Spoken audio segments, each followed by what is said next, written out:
Hello everyone, good morning. कैसे हो आप सब लोग? आई होप सो आप सब लोग अच्छे होंगे। स्टूडेंट्स, आज का हमारा टॉपिक है क्लासिफिकेशन ऑफ फंजाई। फंजाई का क्लासिफिकेशन कैसे करते हैं, ये मॉर्फोलॉजी ऑफ माइसीलियम कैसा होता है एंड स्पोर का फॉर्मेशन कैसा होता है, फ्रूटिंग बॉडी के अकॉर्डिंग क्लासिफिकेशन किया जाता है फंजाई का। ओके बेटा, ये नीट 2024 का क्वेश्चन है कि क्लासिफिकेशन ऑफ फंजाई किस बेसिस पर किया जाता है। तो based on morphology of the mycelium, mode of spore formation and the fruiting body के अकॉर्डिंग क्लासिफिकेशन ऑफ फंजाई किया जाता है। कितने टाइप्स का होता है बेटा? ये 4 टाइप्स का होता है। Phycomycetes, ascomycetes, basidiomycetes and the deuteromycetes, 4 types का। जो फाइकोमाइसिटीज होते हैं बेटा, उनको एल्गल फंजाई कहते हैं। इनके जो एग्जाम्पल्स है ना, वो बहुत इंपॉर्टेंट है। मोस्टली एग्जाम्पल से क्वेश्चन पूछे जाते हैं। जो फाइकोमाइसिटीज होते हैं उन्हें एल्गल फंजाई भी कहते हैं। एल्गल फंजाई क्यों कहते हैं? क्योंकि इनके हैबिटेट मोस्टली एल्गी से मिलते हैं, इसलिए इनको एल्गल फंजाई कहते हैं। फाइकोमाइसिटीज और एल्गल फंजाई के एग्जाम्पल्स क्या है बेटा? राइजोपस, राइजोपस होते हैं ब्रेड मोल्ड। ब्रेड मोल्ड होते हैं जो ब्रेड, अगर आप कभी भी ब्रेड को रखोगे ना, उसके ऊपर जो फंजाई आएगा, ग्रो करेगा, उसको कहते हैं राइजोपस या ब्रेड मोल्ड। नीट 2024 में क्वेश्चन पूछा गया है कि किस फंजाई को ब्रेड मोल्ड कहते हैं, तो राइजोपस को ब्रेड मोल्ड कहते हैं। सेकंड है बेटा एल्बुगो। एल्बिगो, एल्बुगो होता है पैरासाइट ऑफ मस्टर्ड प्लांट। एक मस्टर्ड का जो प्लांट होता है, सरसों का जो प्लांट होता है, उसका फंजाई होता है जिसे कहते हैं एल्बुगो। तो एल्बुगो क्या होता है? Parasite of mustard plant. And the बेटा जो फाइकोमाइसिटीज का थर्ड एग्जांपल होता है, उसे कहते हैं म्यूकर। म्यूकर होता है डंग मोल्ड, यानी कि जो गोबर पर मिलता है उसे कहते हैं डंग मोल्ड, म्यूकर। सेकेंड है बेटा एस्कोमाइसिटीज। इसको सैक फंजाई भी कहते हैं। इसको सैक फंजाई क्यों कहते हैं? क्योंकि जब इसकी सेक्सुअल रिप्रोडक्शन की स्टेज आती है, तो उसमें एक सैक लाइक यानी कि थैले लाइक स्ट्रक्चर का फॉर्मेशन होता है। सो इसको सैक फंजाई भी कहते हैं, एस्कोमाइसिटीज को। इसका एग्जाम्पल है एस्परजिलस। एस्परजिलस का यूज इंडस्ट्रीज में होता है, मोस्टली ऑर्गेनिक एसिड के फॉर्मेशन के लिए।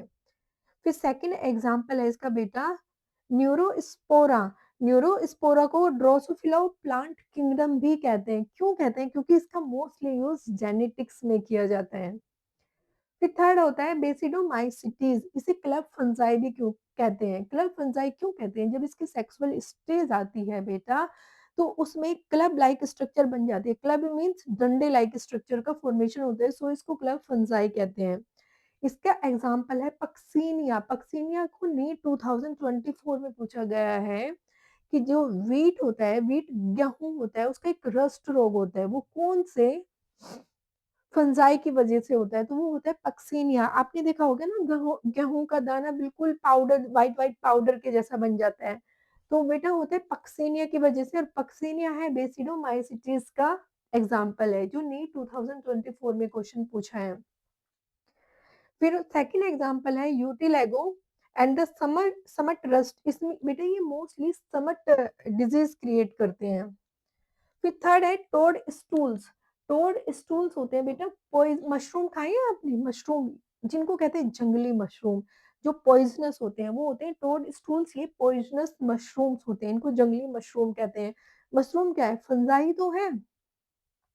फिर बेटा एक है एग्रीकस। एग्रीकस मशरूम की सब्जी तो खाई होगी ना, उसी को कहते हैं एग्रीकस। एग्रीकस इडेबल मशरूम होते हैं जिनको आप खा सकते हो। कौन से किसके वो है? बेसिडोमाइसिटीज के मेंबर हैं। फिर बेटा नेक्स्ट है ड्यूटीरोमाइसिटीज। ड्यूटीरोमाइसिटीज को इम्परफेक्ट फंजाई कहते हैं। इनको इम्परफेक्ट फंजाई क्यों कहते हैं? क्योंकि इनमें बेटा ओनली एसेक्सुअल स्टेज पाई जाती है, सेक्सुअल स्टेज नहीं होती है, तो इनको इम्परफेक्ट फंजाई कहते हैं। इनका एग्जाम्पल है अल्टरनेरिया। अल्टरनेरिया क्या डिजीज कोज करता है? Early blight potato. जो पोटैटो का प्लांट होता है, उसमें ये early blight potato disease cause करते हैं। फिर सेकंड है बेटा कोलोट्राइकम डिजीज होता है, जो red rot of sugar cane. जो शुगर केन का प्लांट होता है ना बेटा, उसका जो उस पे रेड रेड कलर का जो हो जाता है ना, कभी कभी शुगर केन आपने देखा होगा कि रेड रेड कलर का हो जाता है, तो ये ड्यूटीरोमाइसिटीज कि फंजाई की वजह से होता है। एक होता है ट्राइकोडर्मा, ट्राइकोडर्मा फंजाई को ऑलवेज़ यूज़ किया जाता है biological control agent. Biological control agent एक ऐसा होता है बेटा, जैसे कोई प्लांट है उसमें डिज़ीज़ कोज़ हो रही है, तो हम इसको क्या करेंगे, ट्राइकोडर्मा को उस प्लांट के रूट में अटैच करा देंगे, यानी कि जेनेटिक म्यूटेशन करा देंगे और उस प्लांट के अंदर डाल देंगे।